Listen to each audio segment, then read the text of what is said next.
Remember when Anthony had on those panties? That wasn't It in the didn't movie. make it? Oh. That was Anthony wearing panties. Oh.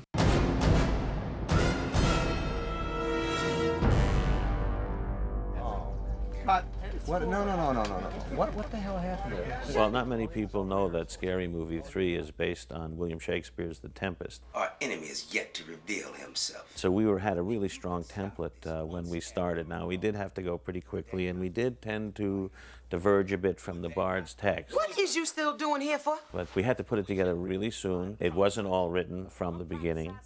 And we really tried by the day before we shot something. We really felt you needed to have something. It's only fair. It's kind of like Sophie's Choice meets Spider-Man 2. I call it Nathan Lane kind of comedy in that the gestures are larger, the takes are larger, the whole sense is larger.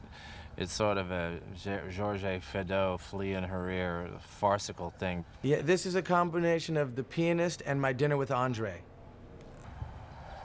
I haven't the faintest idea what I'm talking about. It's different because, I'm on a farm, which, black people, we've been trying to get away from the whole crops picking thing. It's difficult. And I'm having some kind of flashback because every time they say cut, I try to escape, and they keep bringing me back. And it's tough. Working with Regina is just a thrill, just a joy. Think they stopped rolling now? I hope so. Pretty much the whole film, you wonder, how is this going to work? You get a sense like this should be funny.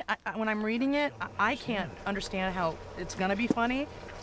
And so it doesn't necessarily feel funny when you're doing it, but they seem to think it's gonna be funny. That's good. That was perfect. I'm saying to Charlie, I'm funny, this is gonna be funny. You just can't tell now, And he's like, me too. Because you have no sense of it when you're here. None. Cameron, all we're asking you to do is just stand there. If you can't do this right, Bob Weinstein called me. He said, David, I have 2 words for you. Scary movie. And you're going to do a 3rd one? He said, yes, and I want you to direct it. And, I guess at the time I thought, when Bob Weinstein calls and says he wants you to do a scary movie, I'd rather do that than end up with a horse's head in my bed. I've never done a Negro movie before. Right. So this kind of would be my first experience with, there's a lot of colored people. Okay, here. well, let me ask you this. Yeah. You've never done a Negro movie, but have you ever done a film with Negroes in them? I have done those. Yes. Okay. I've done those, so. Okay, so you understand our sensibilities. So I'm down with that shit. Right. And so in this take, I like you to bring it. Okay. Okay. That was our white director. He has trouble dealing with the black actors on set, so, I don't know. Well, there is a lot of pop culture that's spoofed in our movie, and it's a little tough for David, who hasn't been out of the house in 20 years. Is that okay? But we prepared some remedial culture immersion things for him. He actually got to see some movies and television that had come out over the last 10 years or so, and we were able to bring him pretty much up to speed. And if there was something he really wasn't familiar with, he just let somebody else direct. We did? Oh, was I here? Zucker.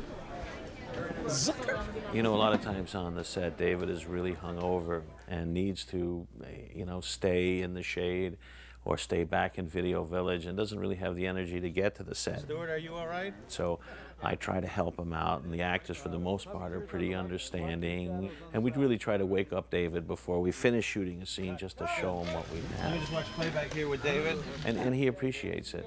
He figures what the heck he's going to see it the next day in dailies anyway. Excellent, we'll go with that.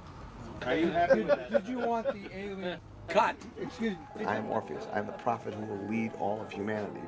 I'm going to get, then it goes to that.